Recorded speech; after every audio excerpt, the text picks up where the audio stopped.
It's a whole I even want to dictate what we say in press conferences. I'm telling you today, Hona, this is media dictatorship to the political party. Can I please then open with the Musi addressing us, because I've already welcomed everybody. Shall we join? No, 1 minute, 1 minute. No, I respect you. I will wait. I will wait. It's okay. Half time in Akoma. Khona lo itseng sekomo. We just go on this. Are you guys gonna? Okay, because we're in parliament. Mike off in that. Oh, what power? You are what power?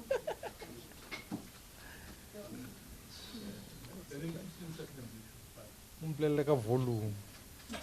Let us know.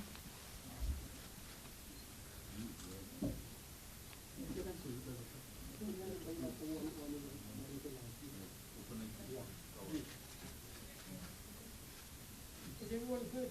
Yeah. Awesome.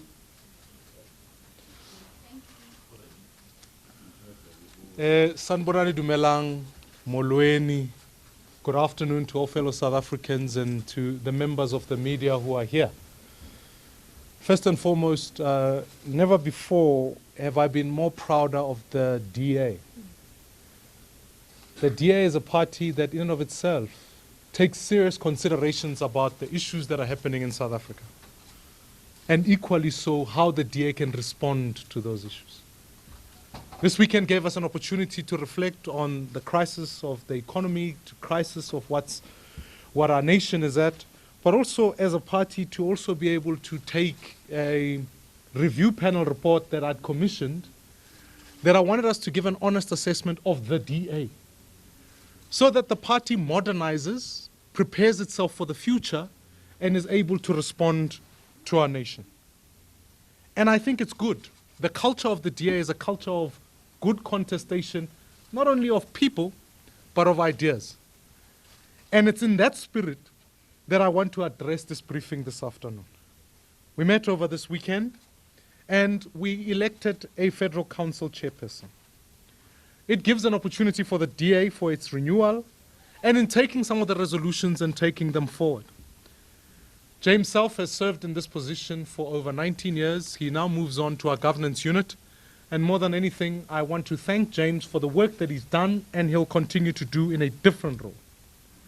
He's given us leadership, support, and I've worked closely with him in many matters of litigation, and to that I'm truly grateful. And South Africa owes someone like James Self, who was part of the constitutional writing process, some of the litigation that we've engaged with as a party, a great deal of debt.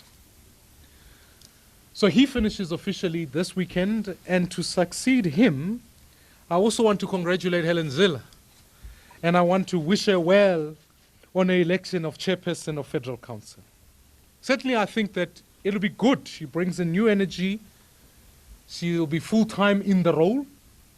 She'll bring vigor, and ultimately she'll work with the leadership of the organization.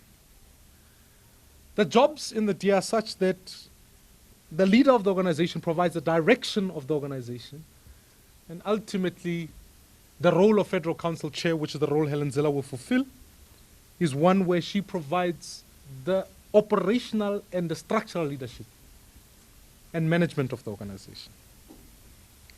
And therefore I want to say that emerging out of this, I want to call upon all members of the DA. Ultimately we've got to focus on the future and focus on the future of South Africa.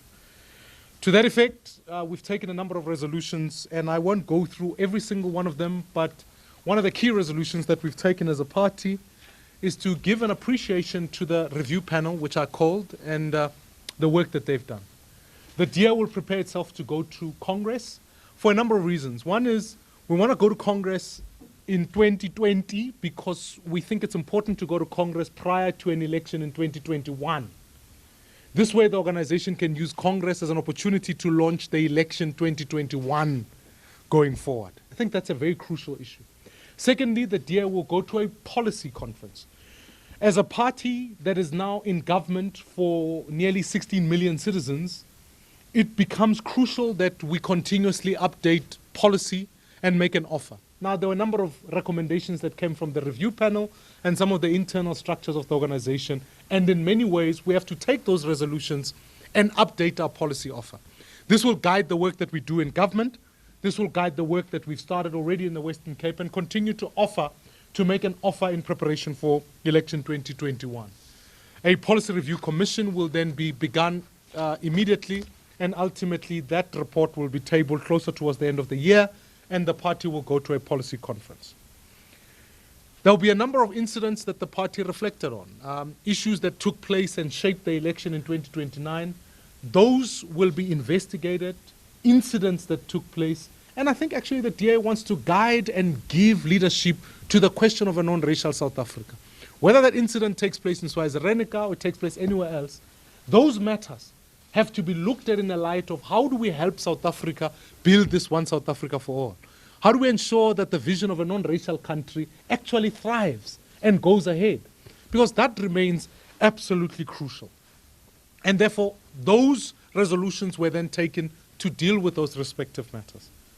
That in preparation for Congress, obviously constitutional amendment issues will then be put on the table, and the organization must amend certain things.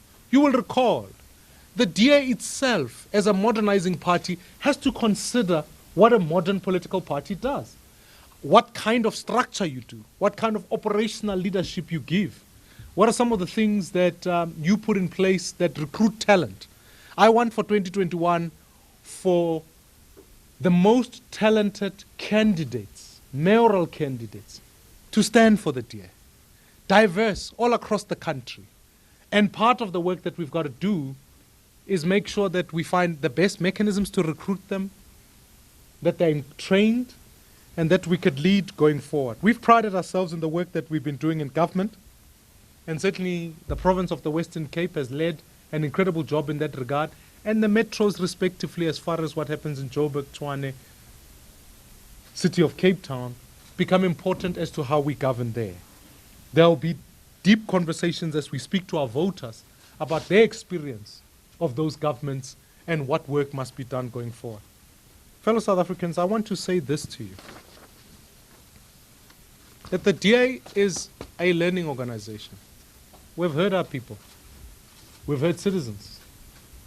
And I want to commit to every citizen of this country that ours is to build that alternative from the ANC.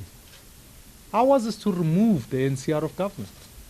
We've got to build a vision for South Africa where an economy that is inclusive, a non-racial country, and ultimately where we govern, we're focused on the future and produce clean governance. This is our commitment to South Africans. And so as we've reflected on the fact that over 10.2 million South Africans are unemployed, this demonstrates our greatest crisis that we must respond to. And I'm proud of what Cape Town is doing in terms of making sure that when the rest of the country is in stage 2, they're at stage 1. And if we can ultimately make sure across all the metros we govern, there's a far more agile response to how we deal with energy and how we deal with the crisis of Eskom. We come out of this weekend energized. I certainly feel energized. I certainly think that we've drawn a line in the sand. We focus on tomorrow. And we make an offer to South Africans that says, here's who we are. Here's a party for all South Africans that will ensure that there's an economy that's inclusive and a future of this country of accountable government. We head back to legislatures, to parliament, to councils, to do our job where we are in opposition, to hold the executive to account and to offer alternatives in that regard. So my call to all the people of this country, to all members of the DA, that it's time we roll up our sleeves and focus on election 2021, where we challenge for government in Joburg, Tshwane, NMB, the retention of Cape Town, and to growth our support. Thank you very much. Thank you. And go, Sam, if you want to say anything. I think we'll hand over to Helen to give remarks as an incoming Federal Chairperson of Federal Council Chair. Thank you. Over to you, Helen. Just a second. Thank you, Mabi.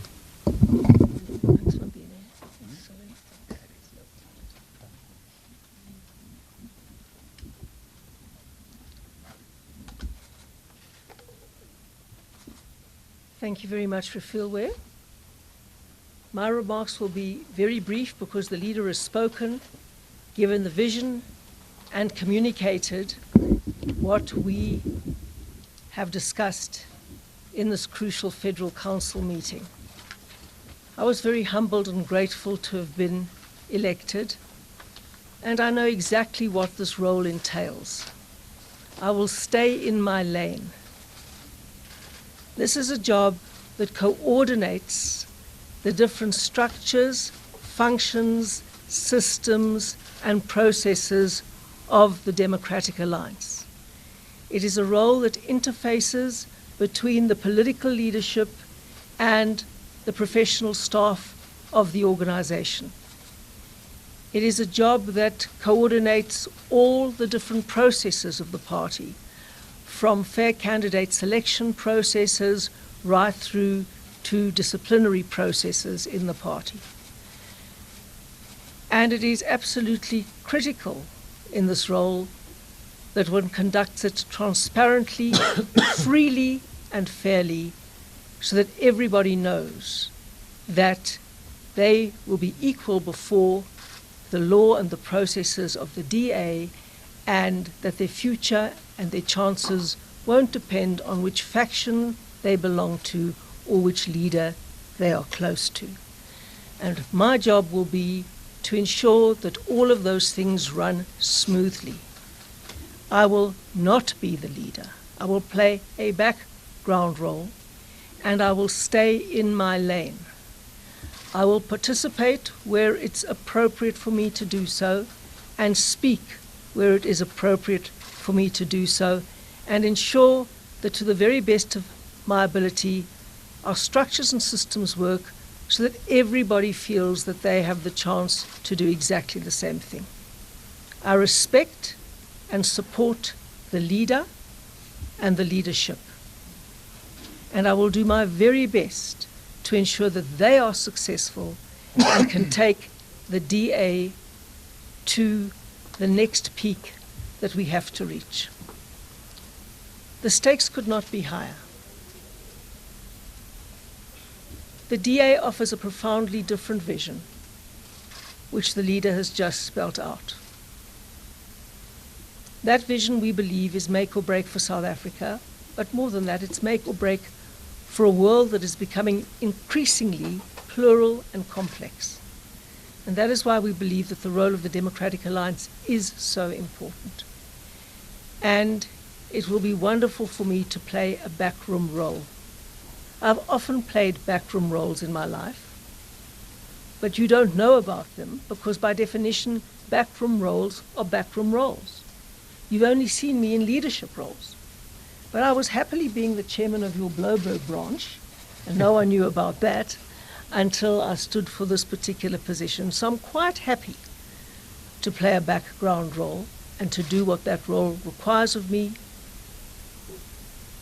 to understand the job description and to stick to my knitting, which is a very bad metaphor for me if you know how I knit. But it's a metaphor so you know what I mean. I will stick to the role that I have and follow the pattern. I would like to pay tribute to the leader for the way that he focused this Federal Council, his integrity in calling the review commission, and his management of the honest discussion that we had around it. And there is no party in South Africa, not by a long shot, and very few in the world, where a leader would have done such a thing. So I'm here to support you, and I'm here to make sure that our great vision succeeds. Thank you. Thanks very much, Helen, for that address. Colleagues, in the interest of all competing things for time, we'll take one round of questions. Please make sure that you use your opportunity when you have raised your hand. Can I observe hands, please? And you all know the drill. Introduce yourself, your media house, and shoot your question. Slowly. The hand at the back? Sure. Okay. Sure.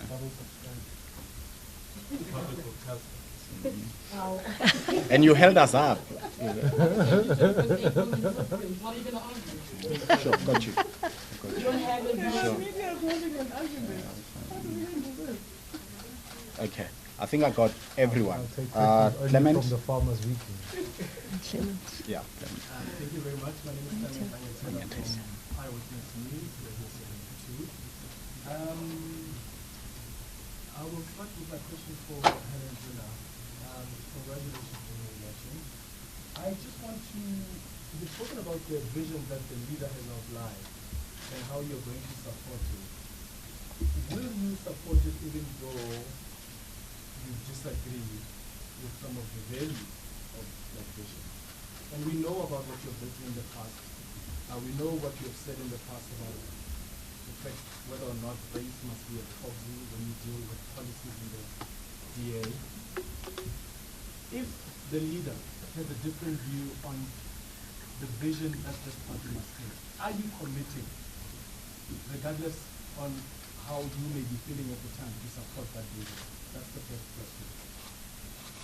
I also want to ask how you will be managing just your differences, Mr. Maimani, with Helen Zille. I think it's obvious. We know that you've differed on a number of things, on policies, on some of the things that Mrs. Zille has said in the past. How are you going to manage those differences? Do you think you'll be able to work together and really bring the DA and push it forward, as you say will be the case in the next couple of months, years? Thank you. Claudia will be number 2. Just three. I'm Claudia Malovich from Business Day. Mr. Maimani, I just wanted to find out, just in terms of going to an early Congress, will you be standing for the position of federal leader coming the next Congress then? And just can you give us specifics in terms of when you plan to have the policy Congress and then also the actual Congress? Yes, and I just wanted to find out, is there any recommendations specifically that Federal Council rejected? And can you just specify which they are? Thank you. I've got a list. Just 2 questions. Are you able to provide a breakdown of how the voting went down? And then also to the leader, have you given any thoughts to whether or not she will seek re-election when the early Congress happens? Thank you. Cool. Can you have Natasha? Oh, hi.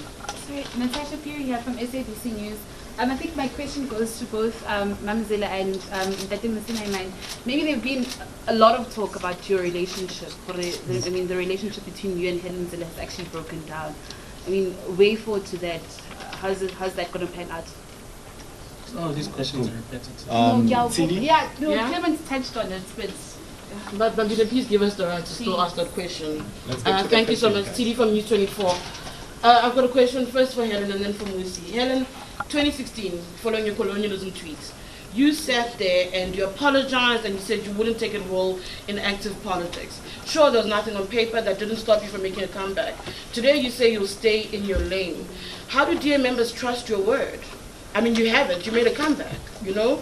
How are you expected to be trusted going forward? Secondly, Musi, speaking to a lot of DA leaders and people who are part of the delegates, on some level they felt that you dug your own grave, that you failed to listen to people giving you great advice in the journey towards this moment, saying you've been naive. As a leader, you were naive. Even in how the review panel was selected. I just want a reaction from that, where people who you are leading say they want to defend you, but often you've been naive, and going forward that might still come back to bite you. Thank you. Cool. Yeah. Zandile Meji from SABC.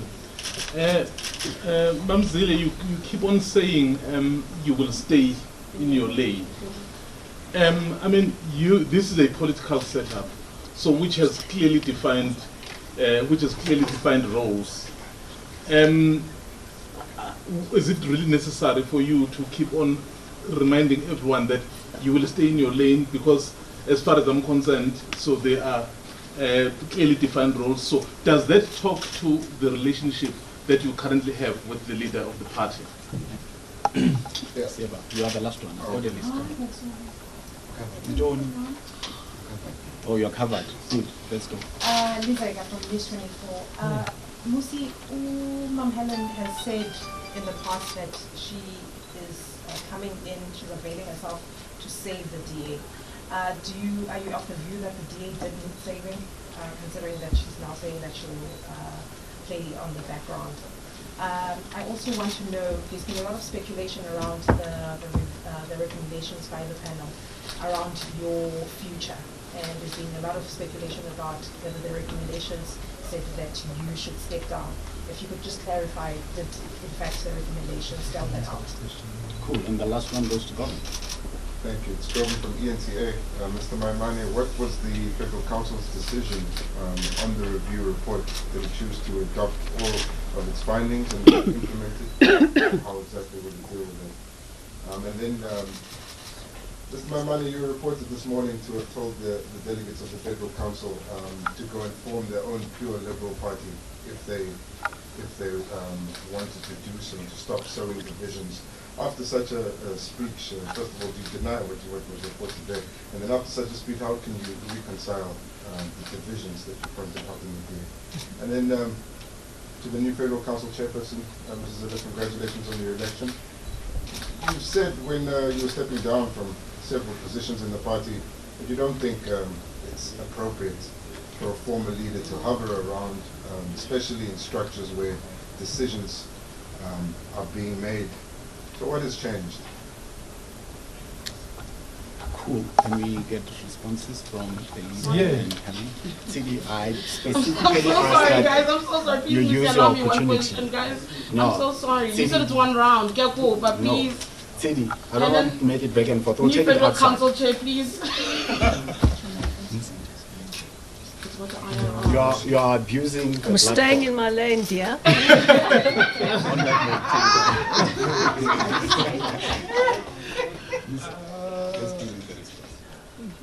that note, Microphones, please. Microphones. Let me start with Clement. Sorry. Can you wait for microphones? Microphones.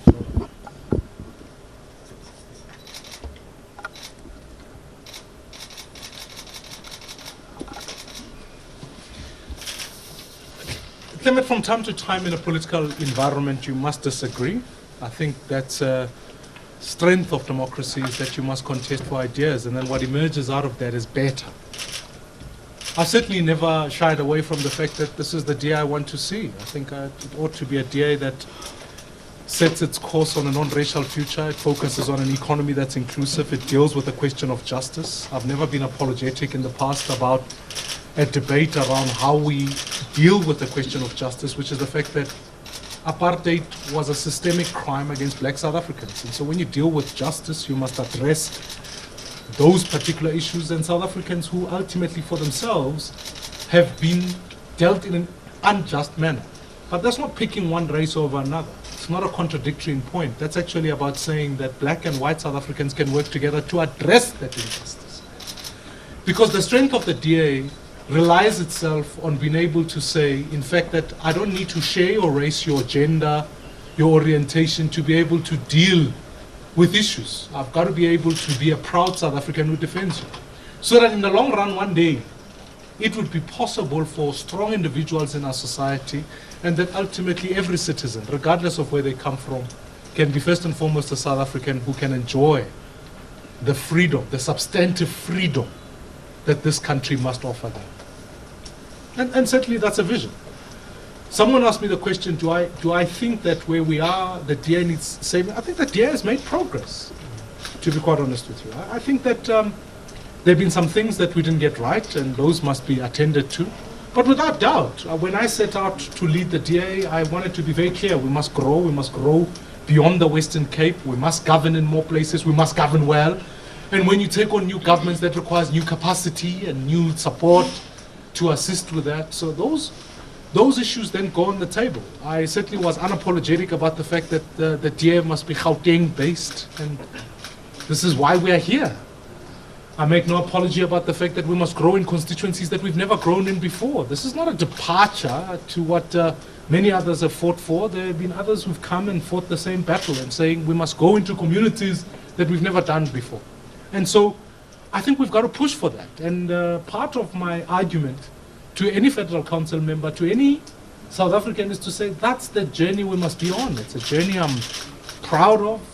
Along the way, you're going to make you got to make some decisions along the way. But certainly we must advance it. Because if the first objective is to remove the ANC out of government, then you must recognize the fact that you must grow amongst the majority of South Africans and build a consensus around values. That's a journey.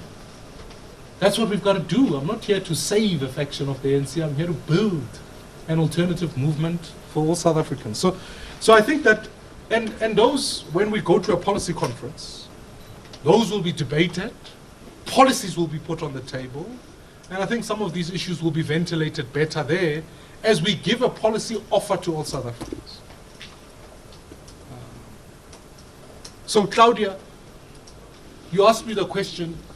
One of the things I thought was good is, and it's not for me to talk about my own leadership, it's council itself must deal with that issue. And I think that there was a good discussion that took place on the floor with regards to those issues. But more than anything, I made the point quite clear. These are the things that we've got to achieve. I'm willing to be open and listen to what members must say, but we've got to advance the cause. And so the question about whether you avail yourself for the next Congress or not, that is a question that at first must be decided then. And secondly, I must deal with this policy conference, because the policy conference is coming up now, and I actually want for our values, our principles to be given more life so that we can make a compelling offer to all South Africans. And if that vision finds expression there, then you can lead. So to me, I think that's the objective. I'm committed. I certainly think that we need to put that alternative for all South Africans. And I think it deals with the question of what Tay has asked me about re-election, etc., etc. I think we must get through the policy conference and then deal with that and then go forward. I certainly enjoy the support of South Africans, enjoy the support of people in the DA, and certainly will make that decision at the time, closer to Congress. We've got to deal with the review and what it will mean. And I was committed to bringing the change to the DA. And when you commission a policy review or a review process, you don't do so because you want something that will tell you all the good things. You do so that you can modernize the organization for the future. And we must be willing to do those things. The DA, we must, one of my questions that I've got on the table is, why did young people in their majority not participate in these elections? Because there's no leadership. Where must provide a future alternative for them to participate and give young people that alternative and modernize. We can't be discussing with crystal clarity the past and fail to answer with the same crystal clarity the future. For me, the question on the table is, how do we articulate a future that includes those young people so they can participate and know that they can own part of the journey for South Africans? That's what we've got to do. And that's the task I'm committed to doing. That's why the policy work is happening. You lead because you fight for a struggle. You fight for a vision. Whether in a position or not in a position, I will always advance the vision for a non-racial South Africa. I will always pursue a vision for one South Africa for all. So it's not about position for me. As one of my great philosopher friends once said, don't worry about the stage you are on. Worry about that you've got something worthwhile to do. That's what we must worry about. So, TD, to your questions, I'm not nervous about it. It's deliberate. Others might shape it in the way that you've described. I think it's a sign of confidence when you ask someone to assess you. It's not a sign of weakness. It's a sign of confidence. It says, I'm willing to take what you want me to do here. The mistake you can do is to sit back and say nothing is wrong, we must carry on as things are going. That doesn't renew any organization. And I want to say to all the people who, whatever the argument is, I certainly think that you take an external panel, you also take internal people, you take the input together, you renew the organization, you focus it for the future. That's the job that must be done now. And I certainly am not worried about any of that commentary. I'm certainly committed to saying, here's the work that we've done, and here's the future I'd like to put forward. I think the questions the rest, let me close with Govan's question, because I think the others were directed to Helen. Govan,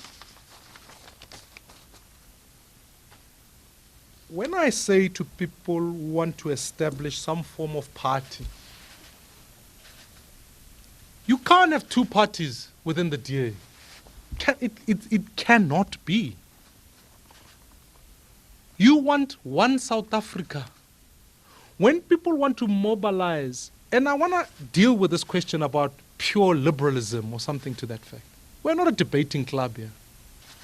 We build our values on a liberal democratic alternative. That in and of itself makes an offer to South Africans that we want to communicate based on that to say, how do we govern? What kind of economy do we want to do? And that in and of itself has to have a wide front door where people who come from different political persuasions can come in, but through that front door can be able to understand our values and work to contribute. The beauty of the DA is that you can have someone like Ngaba Banga, who's the provincial leader of the Eastern Cape, comes from a different political persuasion, working together in a party with a South African like James Self, who might come from a different history. That's the beauty. And you open the door as wide as you can so that people can come in and you build values and you can take the future going forward on the base of common values. Anyone who suddenly says, no, the door must be narrow so that the purists must come in, is going to face a difficulty. So for me, it's not about being valueless. It's about making sure that actually South Africans from all walks of life, who may have come from different backgrounds, can work towards common values.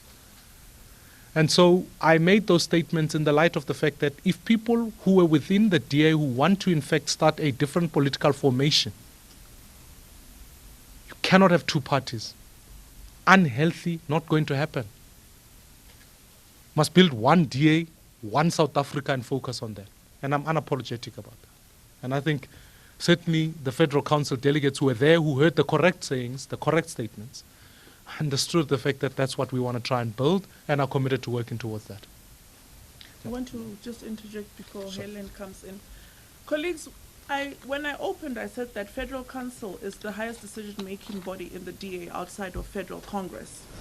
When the question is asked whether Mr. Maimane has been asked to step down, Mr. Maimane was elected Congress. As an elected leader in the DA, I speak on behalf of Federal Council to say Mr. Maimane will lead the DA until somebody decides to step up to the game and run against him at Federal Congress. He has been supported. We still believe in him. He will lead this organization until Congress takes place in 2020. Thank you very much. Over to you, Helen. Let's not disrupt answers when questions were not disrupted.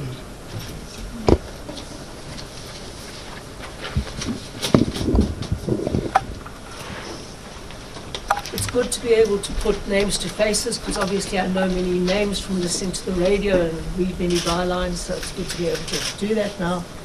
Clement Manyatela. The DA is not an autocratic organization. No leader in the DA gets up and decides what the values, the visions, and the plans of the organization are. If you read the first chapter of our Constitution, all those things are very clear. And then we make policies on the basis of those values and principles. And all of us serve those values and principles, but in different ways. The leader, as you have heard him now doing so eloquently, projects the message. The chair of the Federal Council pulls all the structures and systems together to give effect to the plans that arise out of the message. And we don't operate as autonomous beings. Obviously, in those discussions, we have our points of view, and sometimes we differ, but we're a party that actually takes decisions based on the arguments people make and the merit of their arguments in a meeting, and not on the basis of which faction you belong to and what person you support. And that is what makes the DA fundamentally different. So when you say, well, whose values and visions are going to take precedence, the DA's are. and they are crystal clear. And the policies that arise out of them and the execution of those policies are going to be communicated in a certain way, implemented in a certain way, and the critical thing that I have to do is make sure that all the cogs mesh together. That's my role. Not to take a different position or invent visions or invent values or invent messages. No. So that's how a functional organization works. That's why we like to call it the blue machine. Because we all know what our job is, we all go back to the visions and the values, and we all implement our job. And that is what my job is going to be, and there will not be any difference, except where there should be a difference. Inside a meeting, you have to have a tough debate on issues, because we come from the point of departure that no one has the monopoly on insight and truth. And that's why we debate things until we reach a majority decision, and then go out and implement it. And if it proves to be wrong, we change our position. It's got nothing to do with flip-flopping. It's got something to do with assessing the evidence as it arises and being flexible enough to factor in new evidence and come to a new decision. So that's how we function in the DA.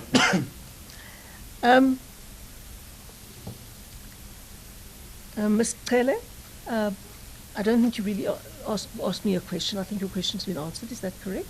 Perfect. Ms. Claudia Milovic, I think your question's been answered too. Accept? Just as you're now federal council chair, I don't know if you would be able to just answer on which recommendations you would get from that organization. Look, we had a whole long list and we went through it point by point by point, and being the DA, we had a long discussion, we had agreements, we had disagreements, we had amendments. I haven't got the document in front of me, so it'll be impossible for me to say. And I'm going to have to see the minutes and go through them carefully. I'm really sorry. There were lots and lots and lots of recommendations. Out of those recommendations, there was a long list of action steps.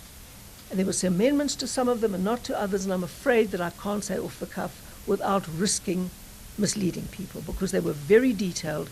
And as usual, the words, because words mean a lot to us, were very carefully chosen. I think Natasha Piri's question's been answered, has it?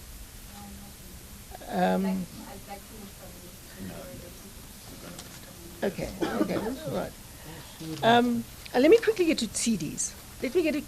Because CD spoke about the tweet that I sent on the 16th of March, 2017, when I came back from Singapore, on the reason why Singapore, unlike many other countries making a transition from colonial rule to democracy, why Singapore had successfully in a single generation lifted people out of poverty.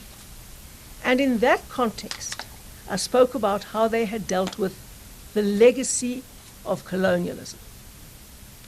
That tweet was decontextualized, and we know the history. Whatever I said in that press conference, and I've listened to it verbatim again, I meant. And you can listen to it verbatim, I meant it.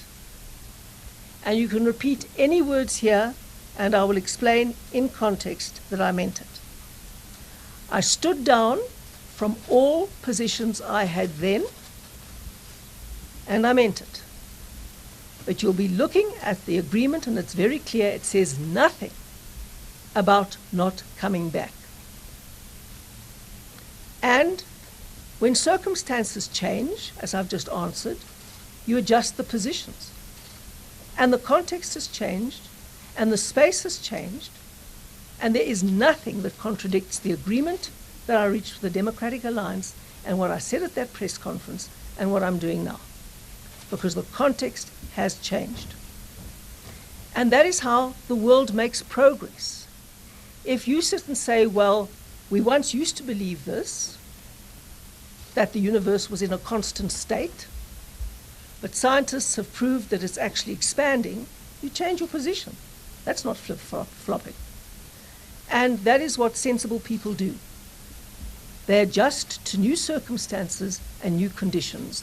And that is the only reason that humans have survived. through adaptation, and through analysis of changing situations. Then let me get to Mzwandile. Why am I reminding people that I will stay in my lane? Because I think people are worried that I won't stay in my lane. And the problem is that many people have only seen me in a leadership position. But I've very often played behind the scenes roles, very often. But by definition, they don't see that, because behind the scenes roles is behind the scenes roles. You don't see it. But I can do that too. I can manage something and I can clean the toilets. I can do lots of things. Watint abafazi. So the bottom line is that I'm saying that because people have only really seen me up front in a leadership position. They don't know me in the other roles. But I'm happy to play them very much and support the leadership and do whatever I can to make sure that I do what I can to make the organization a success, which means by definition to have the leader being a success. Then I wanted to say, I want to get to Lizeka. Lizeka, words are important and context is important. And before I was a politician, I was a journalist. And I didn't say what you say I said. I have never said I'm coming back to save the DA. I mean, no one would be stupid enough to say that. So context is important. And what I did say was I couldn't sit back after the by-elections that we've seen and watch the DA unraveling. That's a very different thing. And in a very different context. And believe me, it's the journalist's role to hold politicians and other people accountable, but you know that I believe vice versa counts as well. I believe very strongly that vice versa counts as well. And I take up the challenge wherever it is, and I like to be accurately quoted and contextually quoted. Then let me look at govern.